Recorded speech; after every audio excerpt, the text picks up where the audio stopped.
Welcome to Cars on Call. I am gastroenterologist and automotive journalist Steve Schutz. I'm here with drama surgeon Stephan Moran, automotive collector, connoisseur, and consultant Adams.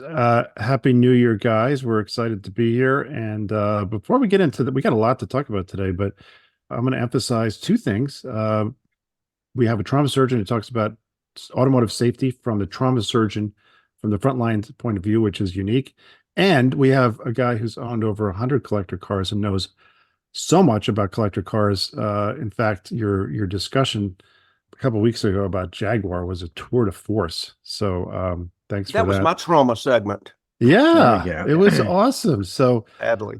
but enough good feeling. We're going to talk about GM. We talked about it last week because the Wall Street Journal had basically a hit piece on Mary Barra, who's the CEO of GM, and they said, she bet big on battery electric vehicles, not hybrids, but battery electric vehicles. And she bet big on self-driving cars. And neither one of those bets is coming through. I think that's an understatement. And I guess I'll let both of you guys weigh in. I'll start with you, Stephan. They just said to their dealers, you must stop selling the battery electric Chevy Blazer because there's a lot of problems with it. I'll let you talk about that. But this is, I guess, improvement because remember, I think it was last year or 2 years ago, they had to stop driving the Chevy Bolts because they were catching on fire. They said, park it outside on the street, not in your garage. Do not drive the car. Now you can't sell the Blazer because of problems. Stephan, talk about the problems. Well, yeah, so this is just outrageous to me. And it brings up a whole bunch of questions. GM, we talked about it last week, has invested $35 billion in their electric vehicle infrastructure, rolling out vehicles. The first one, the 10,000-pound Hummer, as I've said, the Antichrist on wheels, is sitting on lots. Nobody wants them. Antichrist on wheels. It's the Antichrist on wheels, 10,000-pound parking lots wherever it's parked. And then I question Motor Trend's ethics in giving the Blazer the car of the year. The vehicle. They didn't get that from Edmunds. Yeah, exactly. Because think about it. There is no way in hell that Motor Trend vehicle that they drove didn't have issues and problems, and they just painted over it. Or they got a ringer. Or they got a ringer. There is a history of automotive manufacturers, particularly GM, giving the press ringers. These are cars that are taken off the assembly line, taking all the bugs out of it, all the problems out of it. Then they give it to the press. There's a history of that. All right, so it should be the lemon of the year. And then Edmunds had 23 problems with their Blazer. They absolutely panned it. Stephan, I didn't know Motor Trend gave it car of the year. I guess I didn't see that. Vehicle of the year or something. Yeah, they gave it. I can't remember exactly, which I don't read Motor Trend, but they gave it some Vehicle of the Year award. And so then Edmunds comes out with an article just trashing it. It had 23 problems. Everything. Nothing worked on it. And the ergonomics were off, and they turned basically, it's been at the dealer for 2 weeks. And then General Motors puts the stop sale order. So you can't even, they say, we got to quit selling these. Well, how does General Motors release a vehicle that is that shitty that they have to there were problems all along? What is the corporate culture at GM that they didn't know this was going on, but they said, let's get on the lots anyway? I don't understand that. And I guess what it boils down to is, this company is so huge, and we've talked about this with your son, Patrick, who's a coder. What does Patrick say about coders in the automotive industry? He says that if you're good at tech, you work for a tech company. If you're not good at tech, you work for a car company. Exactly. So what are these union coders that don't know what they're doing? And I think this is just, for me, this is the final straw. Mary Barra's got to go. She's got to resign if she doesn't get fired. This is another investment that has just gone right. They can't produce the vehicle. And the whole Cruise thing, I'm going to talk about Waymo in our safety segment. How much money they lost with Cruise trying to do their autonomous driving. So I think this is more bad news on top of bad news for Mary Barra and General Motors. And it's unacceptable for a company of this size and that's been around in this country this long. Well, Stephan, I don't disagree. We talked about a little bit about Mary Barra last time and how she's underperforming terribly. And, it's like, well, hey, can you pin that fault on one person? You can when they're being paid $29 million to do the job. And she defended that $29 million salary, by the way, by saying that that 92% of it was based on performance pay. Well, how in the world is that when GM stock Oh, has gone from, geez.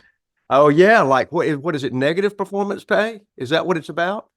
And you know, the stock has gone from $39 under her watch. It's gone from $39 down to $29. So she's roughly being paid $1 million per dollar of the stock price as it's going the opposite way. So she's lost her shareholders 25% in the same period of time that she's been at the helm.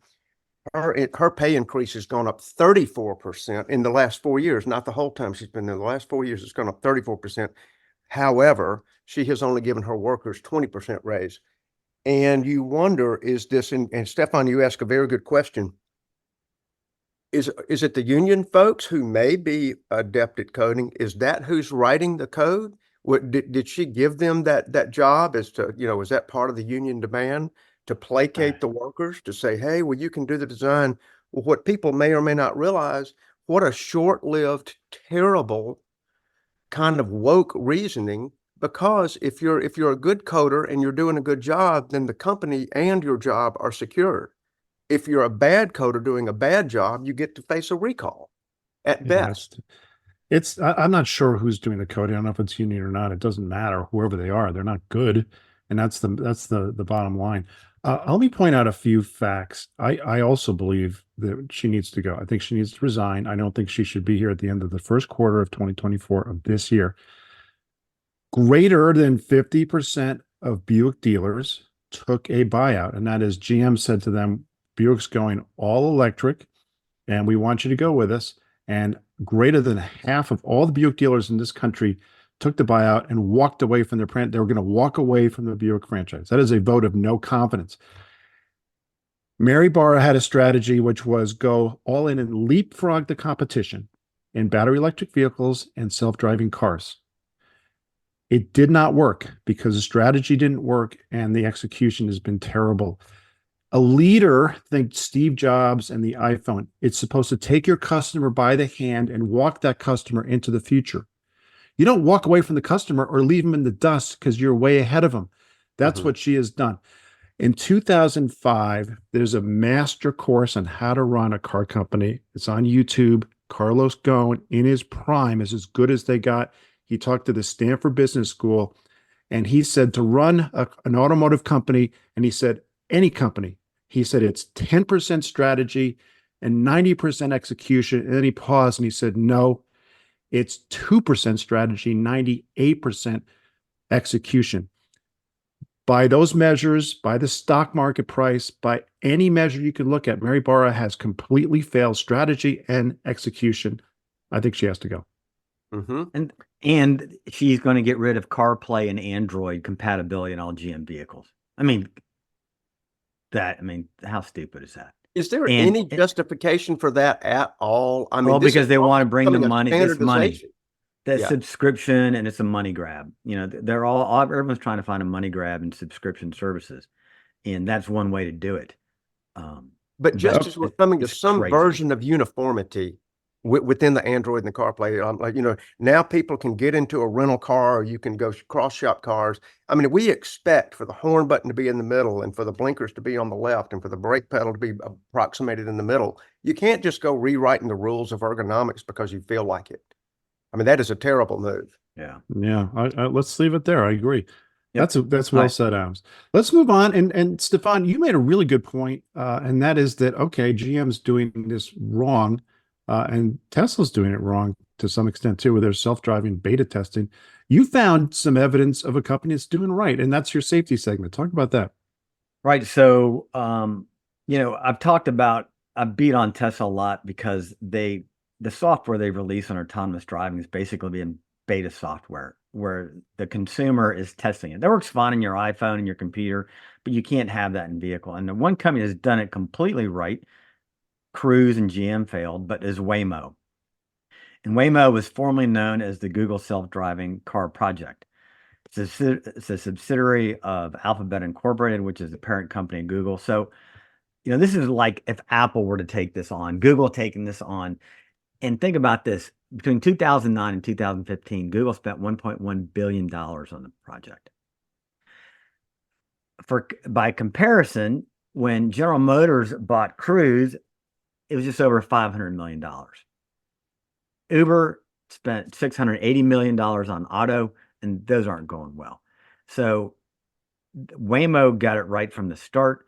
And I think, we know Google has had some of the greatest coders in the history, some of the greatest minds in the Intel business. And not only that, Waymo took the idea that we're going to do the coding, but we're also going to manufacture and dictate the hardware that will feed the information to the software and the code. I mean, that's just brilliant.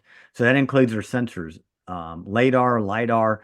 So what they've had is, as they've evolved their software, they're evolved their hardware. The hardware will have issues. The software can over. So back and forth, they're fixing the hardware with the software at the same time, and that's how you end up with a gorgeous product like the iPhone. It's the software and the hardware are designed together. What this means is there's a safety benefit that. So they did so well, they've raised an additional $5.5 million in funding rounds. They have partnerships with vehicle manufacturers. You mean billion, I think. I'm sorry, billion, additional 5.5 billion. Thank you, Steve-O. And they've also partnered with multiple vehicle manufacturers, Stellantis, Mercedes-Benz, Jaguar, Land Rover, and Volvo. Now, they have a very unique relationship with Volvo that they are already working with the manufacturer to integrate Waymo technology into the Volvo. So it's going to be like having built-in CarPlay or built-in for your Android. They're helping to direct Volvo where they want the sensors, what kind of sensors. And in the back of my conspiracy thing, I have to think that Geely is going to greatly benefit with stealing some technology and end up in their other lines. But so assume you're correct. yeah, we know they do that. But so Google has invented this wheel of autonomous driving in the car. They have done so well with it. In my mind, there really is no other point for companies trying to reinvent it at this point. I think, Cruise tried, Auto tried, and it just hasn't worked. So, you don't want to see a single leader. You do like competition. But when it comes to automotive safety and being on the roads, I think if there's a single leader in it, you just got to stick behind it. So the other thing that has been very interesting about Waymo is they have been very public the entire time. They have a blog called Waypoint, and they publish literature, good, bad, and different. They study this, and they've approached this whole vision of autonomous driving with a scientific standpoint mind in terms of analysis of data. And they just released 2 papers that came out that have been longitudinal studies, and they've now looked at, they have 7 million miles of autonomous driving that they released this data on. And let me pull up a screenshot here. I'm going to put this screenshot up. 7 million miles. How many times around the earth is that? That's a lot of miles. That's a lot of miles, I know. But I'm just going to hit the big numbers here, and then I'm going to go into a little bit more detail. But basically, so over 7 million rider-only miles compared to human benchmarks. The Waymo driver, which is not really just the software, had an 85% reduction in injury-causing crash rates and a 57% reduction in police-reported crash rates. So what basically, that's easy. The autonomous driving done properly, statistically, is safer than a human driver. I mean, the autonomous vehicle isn't reading its text. It's not talking on the phone. It's not worried about the screaming baby in the back seat. It is 100% active vision focused on the road in front of it. And Waymo says safety leads everything we do at Waymo. And I think clearly, looking at their data and how they presented this, that absolutely. And they've had over 700,000 trips with public riders and no human drivers. They've published 20 safety papers over the years to be completely transparent. And the 2 new ones that came out show benchmarks. So when you're looking at statistics like this, you got to find a baseline of comparison, and we call that a metric. There's a numerator and a denominator. So what they looked at was the number of vehicle crash miles of driving compared to humans. So that is crash rate per million miles traveled for the Waymo vehicles as well as the human drivers. So, and what they did was they compared overall crash rates data from the fully autonomous operations only, rather than mixing with fully autonomous driving and testing with the human behind the vehicle. So these are clear. These are cars with no human driver. So they've got enough data now that they could do this study and reach statistical significance. So this 85% reduction, another way to think of that, that's 6.8 times lower crash rate involving any injury from minor to severe to fatal. And for the Waymo drivers, that's 0.41 incidents per million miles traveled. And it's 2.78 for a human driven vehicle. And then the crash rate was 57% reduced, or 2.3 times lower rate, in which comes out to 2.1 per million miles for a Waymo driver to have a crash. I mean, that's pretty low. And then 4.85 for the human benchmark. So looking at these statistics together, so over the 7.1 million miles that Waymo drove, there were an estimated 17 fewer injuries and 20 fewer police reported crashes compared to if the human drivers with that benchmark crash rate of 2.78 had driven those same 7 million miles. Just a different way to look at the same thing. And then, so, Waymo operates in San Francisco, Phoenix, Las Vegas, and they're going to be expanding some more this year. Aren't they also in Los Angeles? Yes, and Los Angeles. Yeah, I'm sorry. Okay. Phoenix, San Francisco, Phoenix, Los Angeles. Now, and so what they did is also compare the city rates from one city to the next. And San Francisco had the highest rate of crashes where an injury is reported with 5.5 incidents per million miles. And that was 3 times higher than the national average. So I guess San Francisco's, is just a lot of more crashes there. Could be Well, the people roads. stand around in the street in San Francisco too, daring you to hit them. So Yeah, exactly. different topic. Yeah, it looks like, I mean, now we're seeing a lot of the dust clear, I think, Stephan, and Right. and you can imagine what the future is going to look like, because we're all going to be in these self-driving vehicles, which will be much, much, much safer. I love to drive. We're all driving enthusiasts, but let's face it, 50 years from now, 100 years from now, they're going to look back at us and say, how the hell did people in the United States in 2023 or 24 think it was okay to lose 40,000 people a year on the highways? How did they think that was okay? Obviously, this is going to clear the way. This is going to change all that. It's going to take a lot of time. By the way, all the places that they are, there's like no precipitation. There's not really weather. There's no snow. Right. There's no rain. Once they have a lot of hurdles to go over, but again, you can kind of see where we're going.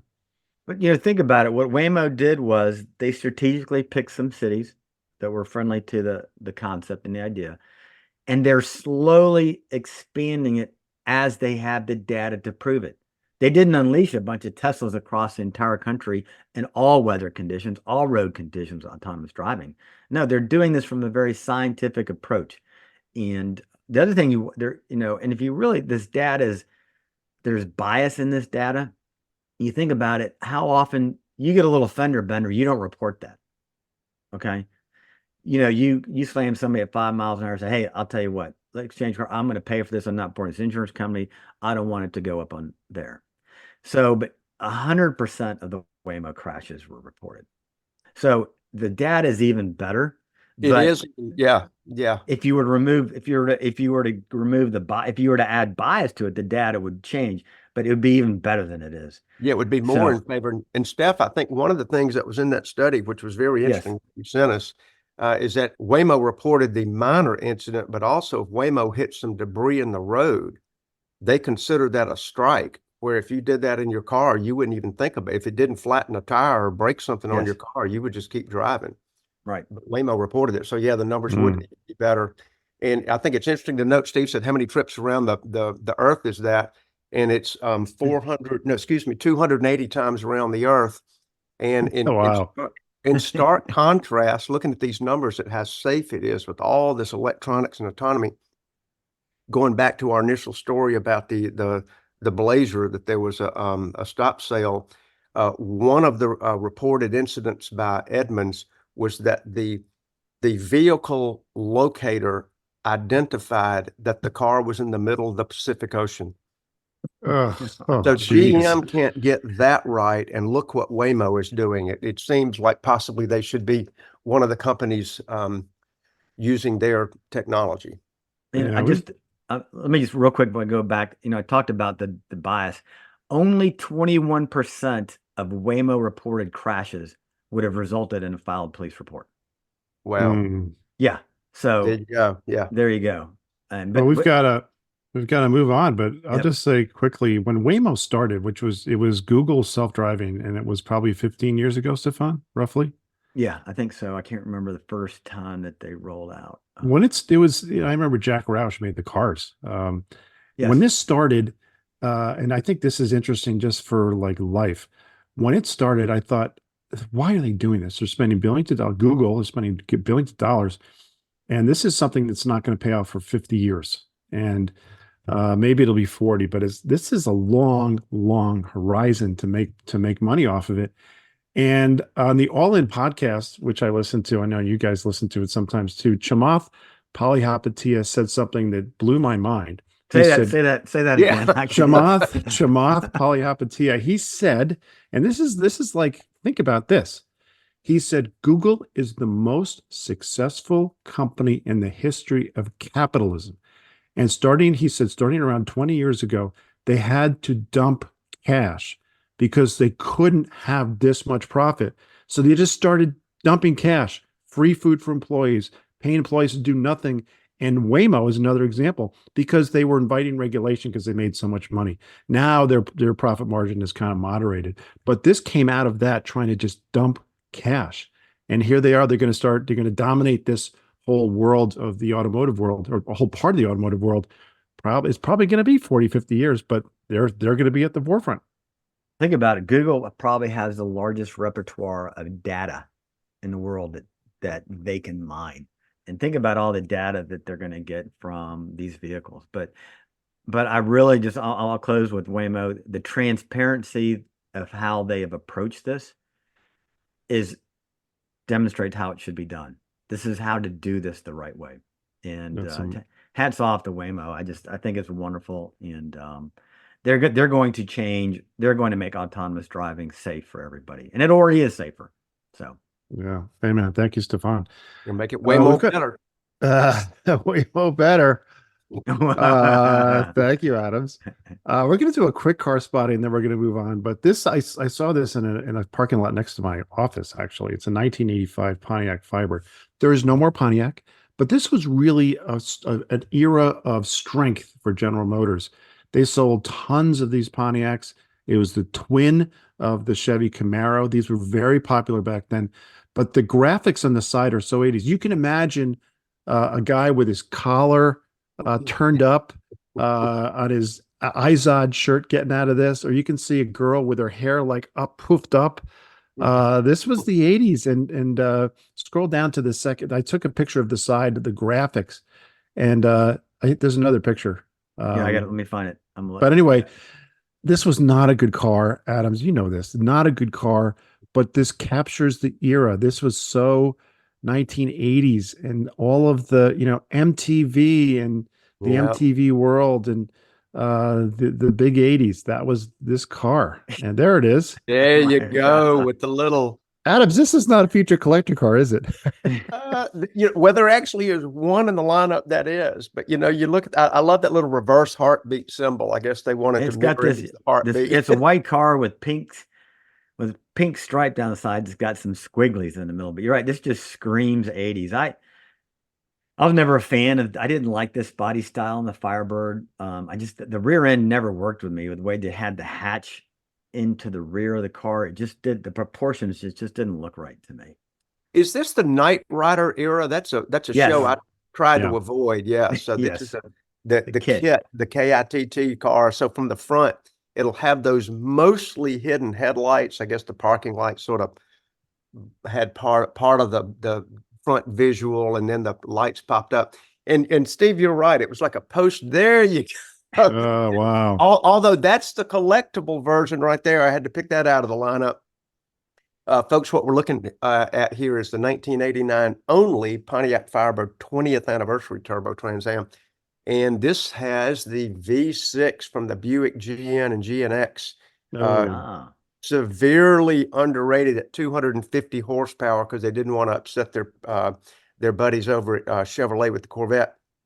And it's the same not very attractive body. I don't know, but if you squint and kind of back up and look at it from a different eye, it's not a super unattractive car. It's not nearly as arresting visually as its predecessors. But there you go. That one, that car had a mid 4-second 0 to 60 time. It'd do a mid 13 quarter mile time. It was a pretty dang fast car, and I think collectability, that this car is only at 30 grand. It's got 3 days left. Maybe it'll do 45,000, 42,000, something like that. But man, oh man, Steve, the one that you showed, just the regular old plain Jane Firebird, that's about a $7,000 car on its best day. It's unbelievable how they're just it'll never go up. What's that? It'll never go up. I think you're right. It's just spare parts. Yeah. Anyway, it was fun to see. I enjoyed it. It was a fun time for me. We all had fun in the 80s. So moving on, Adams, you came up with a this or that. We haven't done a this or that segment in a while, and I thought we thought we have to do this. So going to our this or that, this is a fun one. Maybe it's the perfect one for a new year. Well, thank you. And I think this is one of those questions that I would imagine a lot of people do ponder. In the this or that, we try to take two similarly priced cars, although they're a little bit dissimilar in the actual model pick, and like, which one do you choose? And this one, we presuppose that you're a car dude, you sort of have a performance penchant, but your significant other has said, hey, you need to get something practical.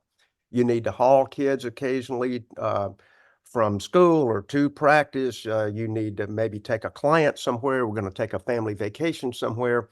And one of these days, you might have to bring home a couple of bales of pine straw. So you want a performance car. It's got to have some practicality. You've got a decent budget. You got about 60 or 65 grand to spend. That's not small. You don't want a new car that you can just walk out there and get and anybody can get. And likewise, you don't want a normal car. You don't want a car that's going to blend into the parking lot and there'll be a sea of them. Toyota, I'm looking at you, where you could just get in any one of the nondescript gray or silver cars out there in the parking lot. So you want something a little bit different. I want a 4Runner. I know I you don't. knew you did. That's why Steph has been eliminated from this week's question, because he's getting the 4Runner. Listeners, if you had listened to earlier shows, I hate the 4Runner. I just hate it. Effing runner is what you call it. Effing runner. That's a throwback. That's a year in review. Yeah, effing runner, man. That's exactly. All right. Sorry, Adams, interrupted. It's the nutsack poster child. On this, neither of these is a poster child of that. So you finally narrowed it down. You got two cars. The first one is the Porsche Cayenne. It can be a GTS or an S. It's going to be the Steve, you may have to help me on this generation. Is it the third generation? I'm not so sure, whatever it is. Well, what year? So 2018 Yeah, to 2020 is about what you can afford. There's a 2020 right there at 60 grand.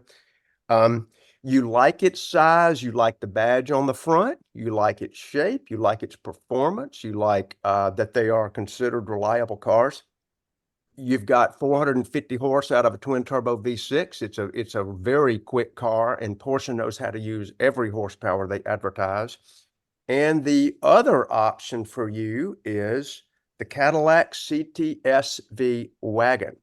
So on this one, you're going to have to justify to your spouse or other why you had to go a little bit old school, because this is going to go back to at least 10 years old, 10, 12, 14 years old. And you're going to give up a little bit of the side height, therefore a little bit of storage capacity, but you're going to pick up some significant horsepower. These were over 600 horsepower, which is just laughable to even think about from its supercharged LS V8. And these are definitely collector cars. So a big comparison you're looking at is, okay, well, if I get the Cayenne, I'm going to get this kind of sporty car that's pretty cool and more modern, but it's going to depreciate like a stone. Inexplicably, they depreciate pretty heavy, where this car, you could put miles on it kind of guilt-free because it's appreciating against the tide. So there you go. What do you pick? Who wants to go first? You go first, Stephan. I'm surprised. I'm going, so I can imagine my state of mind, but I'm having to get rid of my car, that my sports car. I've got to be more of a dad. I'm having to face reality. I'm probably now, late 30s, maybe early 40s, and I'm kind of pissed that I got to do this. And I got a 2-car garage. I can't have a sports car. So I'm just going nasty, and I'm getting the white CTS-V wagon, rear-wheel drive, and I'm just going flat out nasty the whole way. And I'm going to just raise hell, and I'll own this car for about a year, 2 years, till to like expand on the garage, but I'm gonna have enjoyed the hell out of this, just being off the wall, and then I'm not gonna lose a lot of money when I sell it. So probably this would be the second only General Motors product I would have ever have owned in my entire lifetime. But this one, I'm just going full on nasty with the CTS-V wagon. Okay, that point's well made. I like it. I'm also going to go the CTS-V wagon, but I'm picturing myself. This is going to be a homer choice for me because I am a GM software engineer. I hardly work, and I make about $200,000 a year. I never check my work. I don't care what I pump out. You don't even check your email. I got a lot of free time, and I want to get a GM car, so I'm getting this. And it's going to be I literally, I'm only getting this because number one, it's a car, and number two, I can get it in a stick shift. So I would absolutely get this. By the way, another thing that needs to be made, Adams, he said, why does the Porsche Cayenne depreciate so much? I would say it reminds me of a great expression I heard years ago, which is you should never buy a Ferrari when you can afford one. You should buy a Ferrari when you can afford 6. I think it's the same with Porsche. And you know this. Yeah. Porsches are so expensive to maintain. Everything you do to a Porsche is expensive. I would get the Cadillac because I know it'd be fun to drive with a manual. It'd be a lot cheaper. I wouldn't be like sweating as I take the car into the dealer for service. Okay. This may be a first, boys and girls. Cadillac. Well, we all agree. It is a first. It is a first. I'm absolutely picking the Cadillac. I think you can drive that one relatively guilt-free, partly because I have this sort of, a minor sort of collectible part of my brain, even though it's practical. You don't want to get something so old that it's impractical. But the Cadillac is a super modern car. I'll tell you one thing, we don't do a small amount of interstate travel or driving. I never see these on the road. I never see the CTS-Vs out in the wild. And when I do, maybe it's a Cars and Coffee or something. The looks are growing on me. I have to say that it's a bit of an acquired taste. I thought they were a little bit goofy, that the C-pillar being wide at the top and narrow at the bottom. I never quite followed that. It's almost like the Nissan Murano first gen. It's like, what are they trying to do there? But, in time, it's just one of the sort of the quirky looks of that car. And the fact that it's got a big old honking V8 up front. And Steve, it's interesting you would do the 6-speed. I believe, and this is where I'm caving into my laziness, I'd get the automatic just because I want to point it and drive it. Stephan, and you didn't mention transmission. What are you getting? I get the automatic because I'd be the traffic light going wham, pat, pat, pat, pat, pat, and then I have to do a launch. I'd have to be at the rev limiter. Oh yeah, absolutely. And so you're going to get the flashy chrome wheels or the black wheels? I can't do black wheels. Okay. I have a mental block about black wheels. I just cannot do it. Okay, I have to have the nasty black wheels. I don't want the chrome. I'd have a red exterior with the silver wheels. Nice. Black interior. Nice. That is, yeah. And they made an incredible, I tell you, and I don't know if it was a special time for GM and metallics, or maybe it was just Cadillac's own version of metallics, but they had metallics that would rival any Bentley or Aston Martin. The fire mist red you're talking about is just incredible. It's got orange and gold. When you start looking at it, it's just a visually dazzling sort of paint. There it is, Steve-O. There's your car. There it is. There's my car, 6-speed. All right, that was that was a lot of fun, and it's the new year. It's party time, so I thought let's have really a lot of fun and let's configure a Bronco. We did this several months ago when the Porsche 911 Carrera T came out. That was a driver's spec car. We all thought it was cool. We all spec'd one and talked about our spec. Well, finally, and I know you guys are seeing this, there's a lot more Broncos out there. My dealer that I always count the cars, they have 7 Broncos on the lot for sale. So the pipeline has definitely been filled. You're no longer paying over MSRP for them. A friend of mine just ordered it and he ordered his for MSRP. So the Bronco is pretty much readily available, which is great news. And I'll say one more time, Chevy, you should have done a Blazer. Anyway, Yep. I've said it Boom. way Well, too they many times did. before. They did, but it Yeah, I failed. know. Yeah, Yeah. it's hilarious. They took the name too literally, and it set itself ablaze. A blaze. Yeah, they did. They should have taken the Broncos page and made a Blazer that was internal combustion engine, same size as a Bronco, and made it look like an old C10 Blazer. They're beautiful. Anyway, Yeah. I've said that before. So we're gonna configure our Broncos, and I want to end with Stephan because you're the Ford guy. So Adams, why don't you start us off and kind of walk us through your spec of the Bronco? The Bronco has a lot of options, a lot of configurability. If you go on the configurator, I had a lot of fun doing this. So Adams, walk us through what you picked.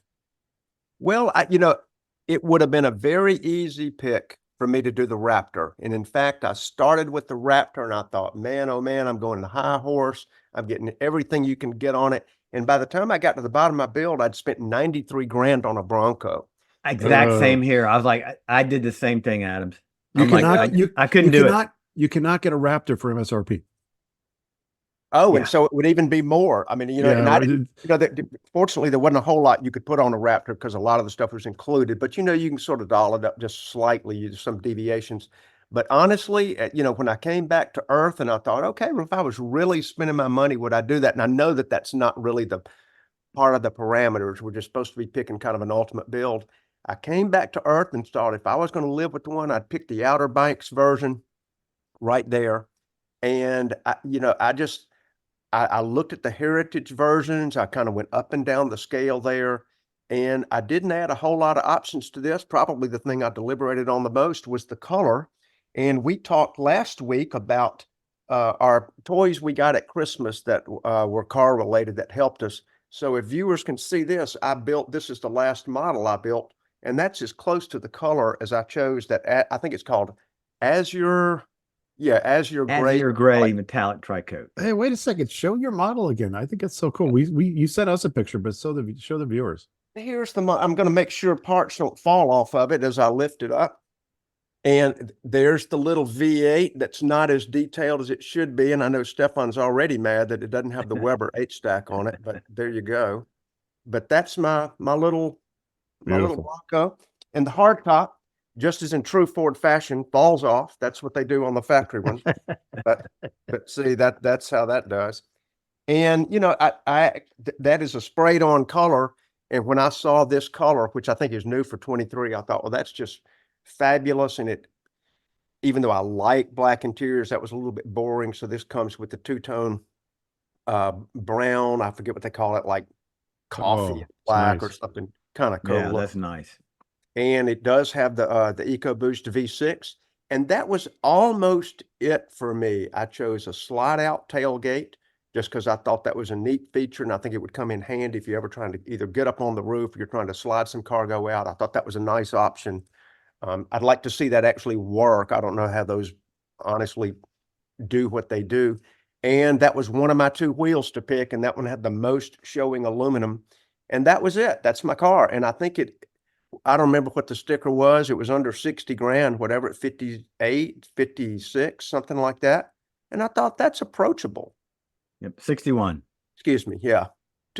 That is typical. I make it sound like it's less, but it's not. But Well, you're talking to your wife. Yeah. the average new car in 2023 sold for about $45,000, a little over.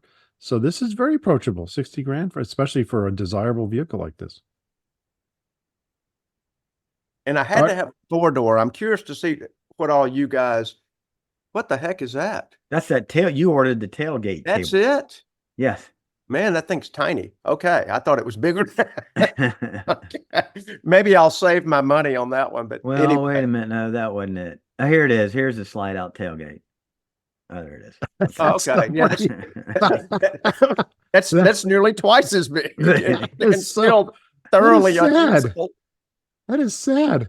It's like $100 a square inch or something. Yeah. Yeah, Oh my gosh. I There's don't no even. way, no way that costs more than $20. Oh my god. $600 is the I know, option. but I mean the cost Yeah. For the manufacturer. Oh geez. It's basically a step up. That's not hardly a slide out tailgate. That's just a fold down step. I don't think you can step on it. It would probably break. All right. Mine, I went different and I went retro. I did do Heritage. So mine was Heritage Red, 4-door.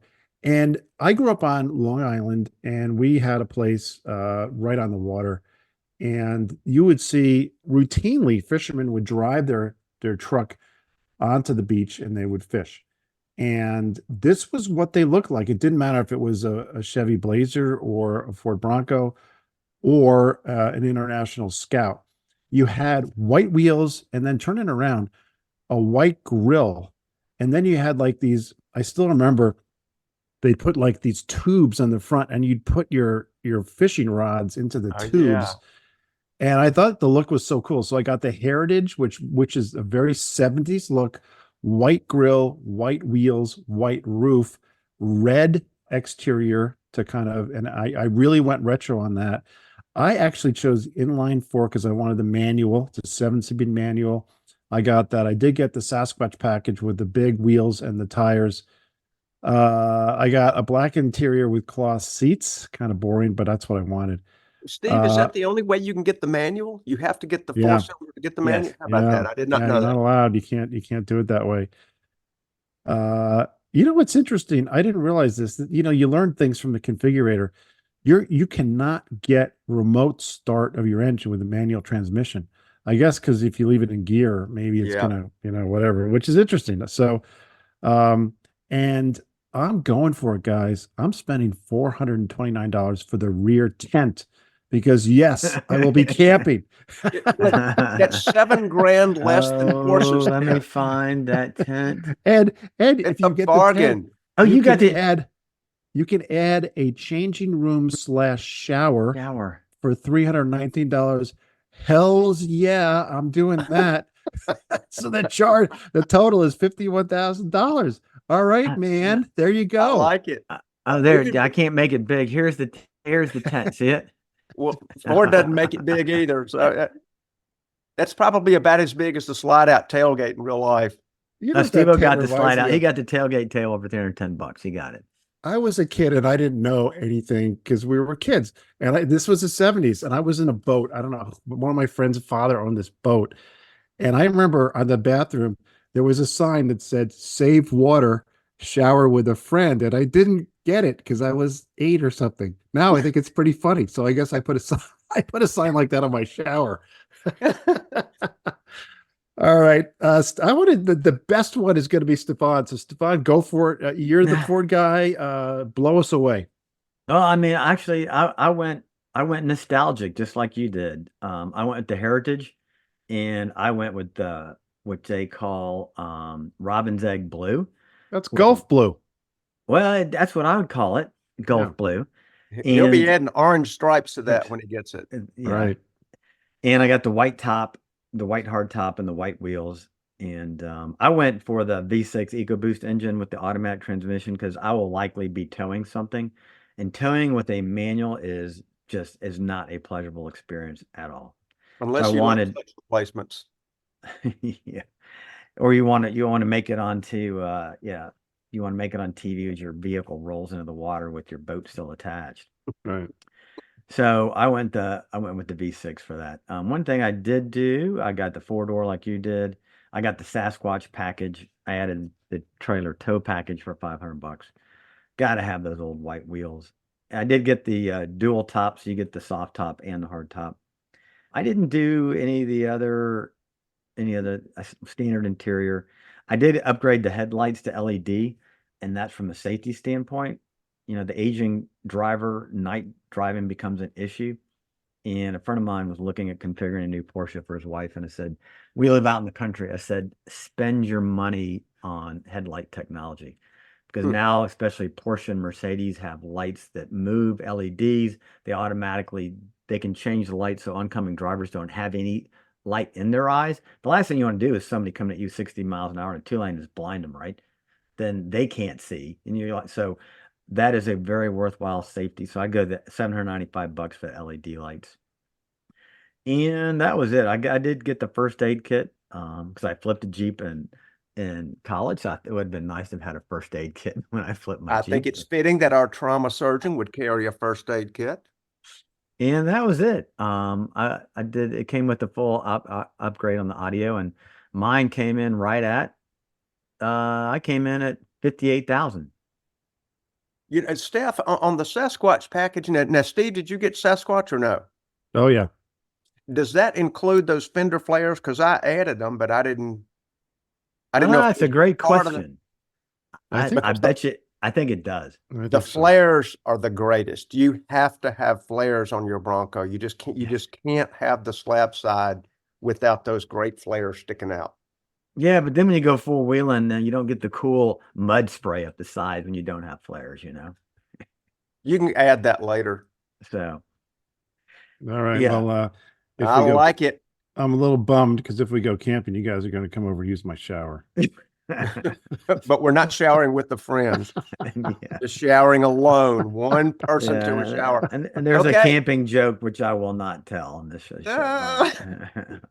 What is this, a New Year's resolution? No. This is not fit. This is not an appropriate joke. I'll tell it off. All right. I'll tell it offline. Our We're gonna minds wrap will it have up. to wander. We're going to say Happy New Year, but one thing, a little music trivia, which kind of made me sad. Christmas Day, 2016, George Michael died. So just happened 7 years ago, just last week. So R.I.P. George Michael. I think we're done. And Dr. Moran, why don't you wrap us up? Hey, thanks everybody for listening. Come back next week. We'll have another safety segment and we'll talk more cars. We may have this or that or click a car. Remember to like, subscribe, click that bell, tell your friends, leave comments, and we'll see you next week.